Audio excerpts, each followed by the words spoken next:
Hello friends, welcome to SSC coaching centre. दोस्तों, आज के वीडियो में गणित के वो प्रश्न देखेंगे जो बार बार परीक्षाओं में आते हैं और बच्चे नहीं कर पाते। और ये प्रश्न आप प्रीवियस ईयर के क्वेश्चन देखेंगे, वही क्वेश्चन है। चलिए स्टार्ट करते हैं। पहला प्रश्न है, एक दुकानदार कहता है मैं सभी वस्तुओं को क्रय मूल्य पर बेचता हूं, लेकिन वह 1 किलोवाट के स्थान पर 800 ग्राम वाट के प्रयोग करता है। उसका लाभ प्रतिशत क्या है? भाई, कोई दुकानदार कह रहा है कि मैं सभी वस्तुओं को क्रय मूल्य पर बेचता हूं। क्या उससे कोई फायदा हो जाएगा? क्रय मूल्य पर बेचने से कोई फायदा नहीं होगा। अब वो क्रय मूल्य पर बेचने की बात कर रहा है, लेकिन वो फायदा कहां पे कमा रहा है? वो 1 किलो के वाट के स्थान पर 800 ग्राम वाट का उपयोग कर रहा है। 1 किलो वाट में कितने ग्राम होते हैं? 1000 ग्राम होते हैं 1 किलो वाट में।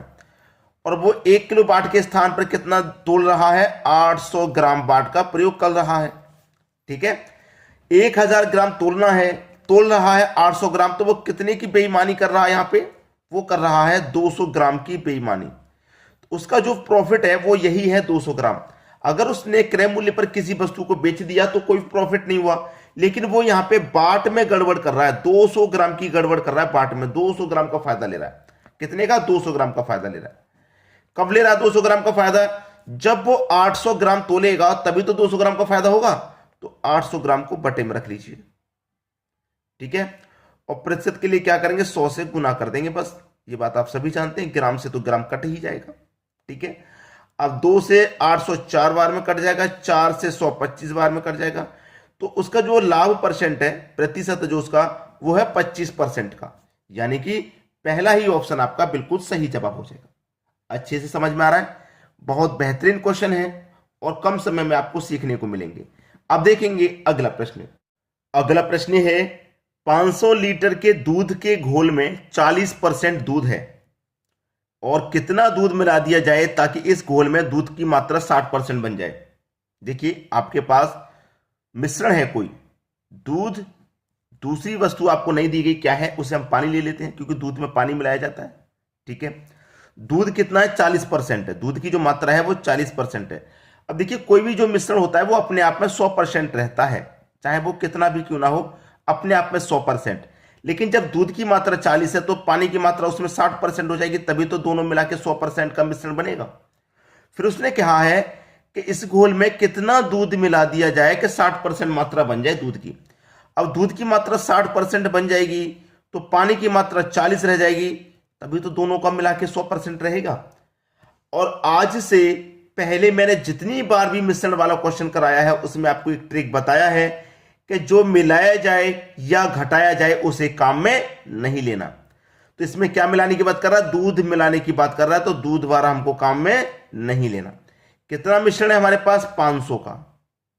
ठीक है, इसको काम में नहीं लेना। ये वैल्यू बची तो ऊपर वाली वैल्यू ऊपर रख दो और नीचे वाली नीचे। ठीक है, 0 से 0 कट जाएगा। 2 दूने का 4, 2 त्रिक 6 कटा। 2 से कटाऊंगा, ये 250 बार में कटेगा। 250 को गुना 3 से कर दो, 750 हो गया। ठीक है, 750। पहले हमारे पास जो मिश्रण था वो कितना था? 500 था। अब 750 हो गया। कितना बढ़ गया? 250। जो बढ़ गया वही तो मिलाना है। जो बढ़ गया वही तो मिलाना है। हमसे दूध मिलाने की बात कर रहा है तो हमें 250 लीटर दूध मिलाना पड़ेगा, तब दूध की मात्रा 60% होगी। बस खत्म हुआ प्रश्न। पहला ही ऑप्शन आपका सही जवाब हो गया। क्लियर सभी को? अब देखेंगे अगला प्रश्न। अगला प्रश्न है, राम की आयु श्याम की आयु का 3 गुना है। 5 वर्ष के बाद श्याम की आयु राम की आयु से आधी होगी। श्याम की वर्तमान आयु क्या है? कह रहा है राम की जो आयु है श्याम की आयु से 3 गुना है। राम की आयु श्याम की आयु से 3 गुना, श्याम की 1 होगी तो राम की 3 हो जाएगी, क्योंकि 3 गुना है। ठीक है, अब ऐसे प्रश्नों को हम क्या करेंगे? गो थ्रू ऑप्शन हम सॉल्व कर लेंगे। ऑप्शन से मान लेते हैं 10। ठीक है, मान लेते हैं कि उसकी जो आयु है वो 10 है। राम की आयु 10 है। 10 का गुना मैं 3 से कर दूंगा, कितना हो जाएगा? 30। 10 का गुना 1 से कर दूंगा तो 10। क्या आधी है उम्र? क्या उम्र आधी है? यहां तक आधी नहीं है। उसने एक बात कही है, उसने बोला है कि 5 वर्ष के पश्चात। 5 वर्ष के पश्चात का मतलब क्या है? इसमें भी 5 जोड़ेंगे और इसमें भी 5 जोड़ेंगे। इसमें 5 जोड़ेंगे तो 35 हो जाएगा और इसमें 5 जोड़ेंगे तो 15 हो जाएगा। क्या आधी उम्र है? बिल्कुल भी नहीं है आधी, तो पहला ऑप्शन गलत। चलिए दूसरा ऑप्शन ले लेते हैं, राम और श्याम।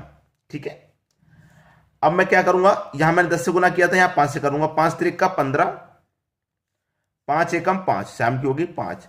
अब 5 वर्ष बाद की बात है तो इसमें भी मैं 5 जोड़ूंगा और इसमें भी मैं 5 जोड़ूंगा। 5 वर्ष बाद की बात है, 15 में 5 जोड़ूंगा तो कितना हो जाएगा 20, 5 में 5 जोड़ूंगा तो 10। देखिए राम की आयु श्याम की आयु का अंतर कितना है 10 का, क्योंकि इसने बोला था कि श्याम की आयु राम की आयु से आधी है, श्याम की आयु राम की आयु से आधी है। बिल्कुल सही से दिखाई दे रहा है, इसकी 20 है इसकी 10 है तो आधी हो गई, आधी है तो वर्तमान आयु क्या है श्याम की, तो श्याम की वर्तमान आयु दोस्तों कितनी है 5 वर्ष, यानी कि पहला ही ऑप्शन आपका बिल्कुल सही हो गया।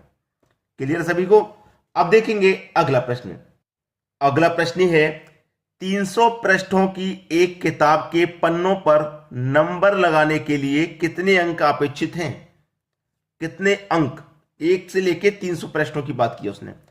सबसे पहले हम 1 से लेके 9 तक अंक लगाएंगे। 1 से लेके 9 तक अंक जब हम लगाएंगे तो 9 ही अंक लगेंगे, सिंगल डिजिट है, 1 से लेके 9 तक 9 ही अंक आएंगे। फिर लगाएंगे 10 से लेकर के 99 तक 2 डिजिट वाले। अब 10 से लेके 99 तक कितनी संख्या हो गई 90 हो गई, कितनी संख्या हो गई 90। लेकिन ये 2 डिजिट वाली संख्या है ना, तो 2 से गुना कर दो, यानी कि 180 नंबर आएंगे। अब 99 के बाद में आएगा दोस्तों 100, ये 3 डिजिट वाली संख्या हो गई और हमें जाना है 300 तक, ठीक है, 3 डिजिट वाली।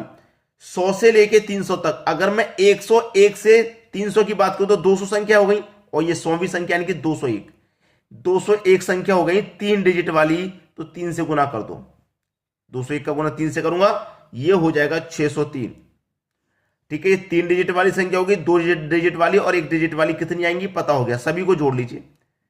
603, 180 और 9, सबको हम जब जोड़ेंगे आंसर आ जाएगा 792, यही आपका आंसर है। कितने अंक अपेक्षित हैं 792 अंक अपेक्षित हैं, यानी कि डी ऑप्शन आपका बिल्कुल सही जवाब हो जाएगा। अब देखेंगे अगला प्रश्न।